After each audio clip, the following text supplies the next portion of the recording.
ദോഷം നിരൂപിക്കുന്നവർ ഹൃദയത്തിൽ ചതിയുമുണ്ട്, എന്നാൽ സമാധാനം ആലോചിക്കുന്നവർക്കോ സന്തോഷമുണ്ട്.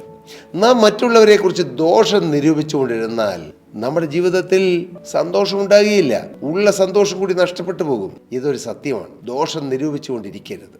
നമുക്ക് മറ്റുള്ളവരെക്കുറിച്ച് സമാധാനം പറയാൻ പറ്റുന്ന ഒരു ഹൃദയമുണ്ടെങ്കിൽ, ഇവിടെ ദൈവത്തിൻ്റെ വചനം പറയുന്നു, സമാധാനം ആലോചിക്കുന്നവർക്കോ സന്തോഷമുണ്ട്.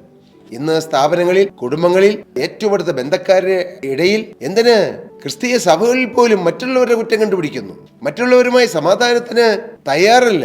എൻ്റെ പ്രിയരെ, അങ്ങനെയെങ്കിൽ മകനെ നിനക്ക് ശാശ്വത സന്തോഷം കിട്ടുകയില്ല.